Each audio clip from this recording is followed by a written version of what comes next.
لبیب۔ اسرائیل نے کہا ہے کہ غزہ پٹی میں دہشت گرد تنظیم حماس کی جانب سے یرغمال بنائے گئے شہریوں کی رہائی جمعے سے پہلے ممکن نہیں ہوگی۔ اسرائیل کی قومی سلامتی کے مشیر زاچی ہنیگبی نے کہا کہ رہائی کے بارے میں بات چیت ابھی جاری ہے۔ قطر کی ثالثی کے نتیجے میں طے پانے والے اس معاہدے کے تحت حماس کم از کم 50 اسرائیلی یرغمالیوں کو رہا کرے گی۔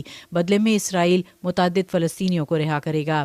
اس دوران اسرائیل 4 روز تک غزہ پٹی پر حملے بھی روک دے گا تاکہ عام فلسطینیوں کو امداد پہنچائی جا سکے۔ 7 اکتوبر کو اسرائیل میں حماس کے دہشت گردانہ حملے کے بعد اسرائیل نے غزہ پٹی میں بڑی عسکری کارروائی کا آغاز کیا تھا۔ اس تنازع میں فریقین کے درمیان اس انداز کی یہ پہلی سفارتی پیش رفت ہے۔ دوحہ۔ خلیجی عرب ریاست قطر نے جمعرات کے روز کہا کہ اسرائیل اور حماس کے مابین جنگ بندی معاہدے پر عمل درآمد کے وقت کا اعلان چند گھنٹوں میں کیا جائے گا۔ قطری وزارت خارجہ کے ترجمان ماجد الانصاری نے کہا کہ قطر اور مصر کے درمیان غزہ میں انسانی بنیادوں پر جنگ بندی کے بارے میں مذاکرات مثبت طریقے سے جاری ہیں۔ ترجمان کے مطابق قطر دونوں فریقوں کے علاوہ مصر اور امریکہ کے ساتھ مل کر اس مقصد کے تحت کام کر رہا ہے کہ فائر بندی معاہدے پر عمل درآمد کو یقینی بنایا جا سکے۔ برلن۔ جرمنی میں دہشت گرد تنظیم حماس اور اسرائیل مخالف نیٹ ورک سامدون سے مشتبہ تعلق کے سلسلے میں کئی مقامات پر چھاپے مارے گئے۔ جرمن سیکیورٹی فورسز کے مطابق اس دوران Berlin, lower Saxony, north Ryan ویسٹفیلیا اور شلیسوک ہولشٹائن میں 15 مقامات کی تلاشی لی گئی۔ نومبر کے شروع میں وفاقی جرمن وزیر داخلہ نینسی فیزر نے ملک میں حماس سے متعلق ہر طرح کی سرگرمیوں اور سامدون پر پابندی لگا دینے کا حکم جاری کر دیا تھا۔ New York.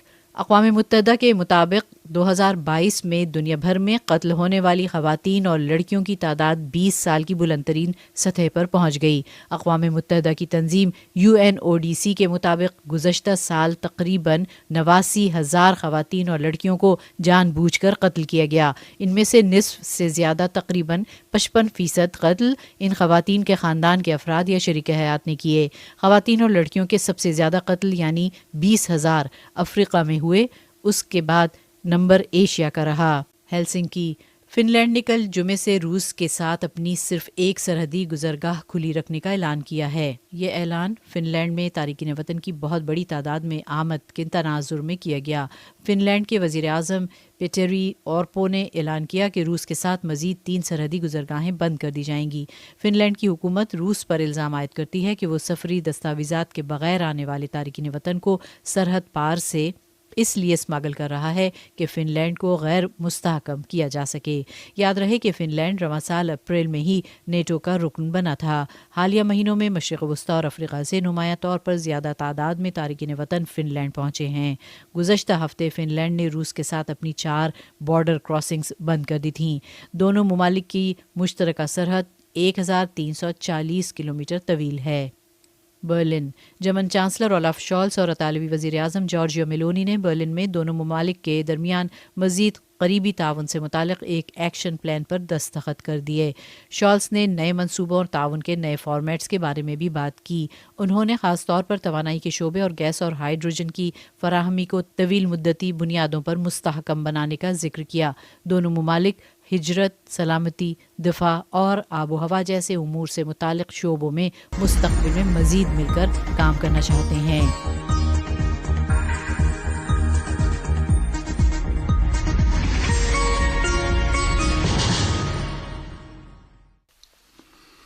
جنگ بندی کے اعلان کے باوجود غزہ پر غاصب صہیونی حکومت کے وحشیانہ حملوں کا سلسلہ جاری ہے۔ غزہ سے موصولہ رپورٹوں میں مختلف علاقوں میں غاصب صہیونی فوج کے حملوں میں مزید نہتے اور مظلوم فلسطینی عوام کے شہید اور زخمی ہونے کی خبر دی گئی ہے۔ ان رپورٹوں کے مطابق دیر البلح میں صہیونی فوج کے تازہ حملے میں کم سے کم 3 فلسطینی شہید اور متعدد زخمی ہو گئے ہیں۔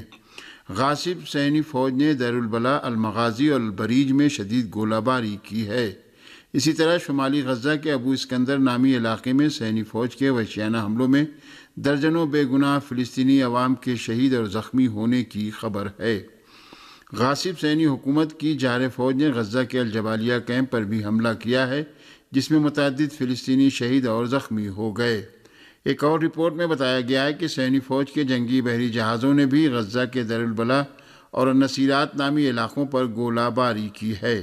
اسی کے ساتھ جہاد اسلامی فلسطین کی فوجی شاخ سرایہ القدس سے شمالی غزہ میں صہیونی فوجیوں کے ساتھ سخت لڑائی میں جارحین کو بھاری نقصان پہنچانے کا اعلان کیا ہے۔ جہاد اسلامی نے بتایا کہ بیت لاہیہ، شیخ رضوان، النصر، الصفتاوی اور جنوبی غزہ کے علاقے جہر الدیق میں استقامتی جوانوں اور صہیونی فوجیوں کے درمیان سخت لڑائی جاری ہے۔ اس رپورٹ کے مطابق غزہ کے شمال اور جنوب میں 5 سیکٹروں پر جنگ جاری ہے اور استقامتی محاذ نے صہیونی فوج کے کئی بختربند گاڑیوں کو تباہ کرتے ہوئے اسرائیلی فوج کو جانی نقصان بھی پہنچایا ہے۔ فلسطینی ذرائع نے صہیونی فوجیوں کے ہاتھوں الشفا ہسپتال کے ڈائریکٹر کو گرفتار کیے جانے اور غزہ میں انڈونیشین ہسپتال کی ابتر صورتحال کے بارے میں خبر دی ہے۔